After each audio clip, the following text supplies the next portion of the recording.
لوگ کہتے ہیں کہ ہم 5 وقت کی نماز پڑھتے ہیں، پھر بھی ہماری زندگی میں پریشانیاں اور مشکلات ہیں، کیونکہ انسان سمجھتا ہے کہ اب اس نے دین میں قدم رکھ لیا ہے تو اب اسے مشکلوں کا سامنا نہیں کرنا پڑے گا، اب آزمائش نہیں آئے گی، اب سب میری مرضی کے مطابق ہوگا۔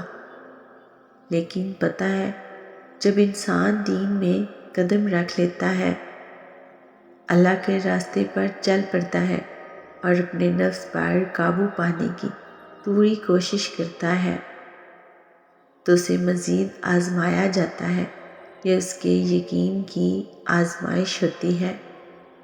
اللہ پاک قرآن پاک میں فرماتا ہے، یقین مانو اللہ تعالیٰ کسی شخص پر ذرا برابر بھی ظلم نہیں کرتا۔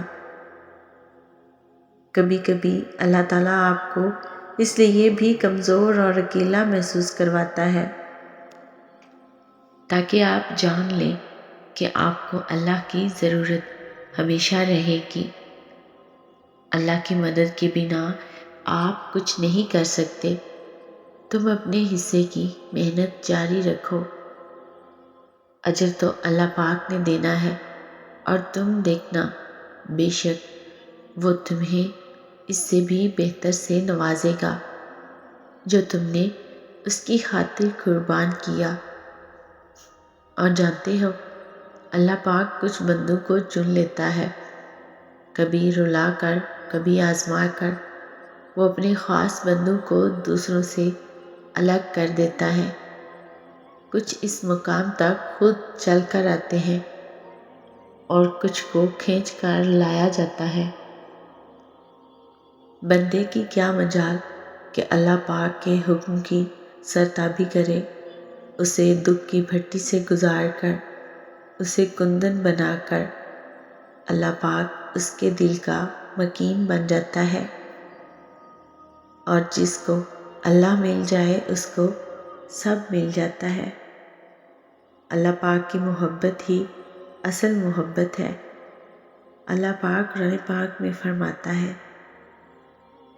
یقیناً میرا رب میرے ساتھ ہے، وہ مجھے راہ بتائے گا۔ کچھ دروازے کچھ راہیں جب وہ ہم پر بند کرتا ہے تو ہمیں ایسا لگتا ہے جیسے وہ ہمیں سزا دے رہا ہے، وہ ہماری دعائیں نہیں سن رہا۔ کچھ راستے ہماری بہتری کے لیے بند کیے جاتے ہیں کیونکہ آگے جا کر ہمیں وہاں سے زیادہ تکلیف ملنی ہوتی ہے۔ اگر کوئی سمندر میں ڈوب رہا ہے تو وہ بھی اللہ کے رحم کا محتاج ہے، اور اگر کوئی بالکل سیف اینڈ ساؤنڈ اپنی فیملی کے ساتھ ہے تو وہ بھی اللہ کے رحم کا محتاج ہے، کیونکہ یہ دونوں صورتیں آزمائش کی صورتیں ہیں۔ جو ڈوب رہا ہے اس کی یہ آزمائش ہے کہ وہ اللہ پر کتنا توکل رکھتا ہے اور وہ کب تک امید رکھ کے تیرنے کی کوشش کرتا ہے، اور جبکہ دوسری طرف وہ انسان جو بالکل محفوظ ہے اور مال و دولت اور بہترین رشتوں میں گھرا ہوا ہے، اس کی یہ آزمائش ہے کہ وہ اللہ کی دی گئی نعمتوں پہ کتنا شکر ادا کرتا ہے، اور ان نعمتوں کی آڑ میں آ کے کہیں اللہ کو تو نہیں بھول گیا۔ اس لیے ہمیں ہر حال میں عاجز رہنا چاہیے اور پر امید رہنا چاہیے۔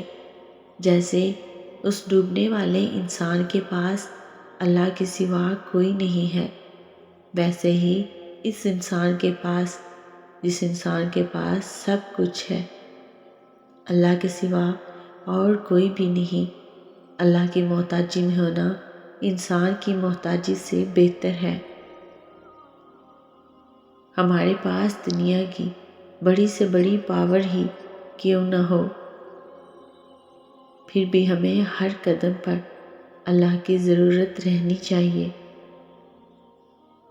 وہ کن فرمائے گا تو ہی ہماری پاور ہمارے کسی کام آ سکے گی، ورنہ تو سب بیکار ہے، سب بے فائدہ ہے۔ صبر رکھو اور اللہ کے فیصلے پر خوش رہو۔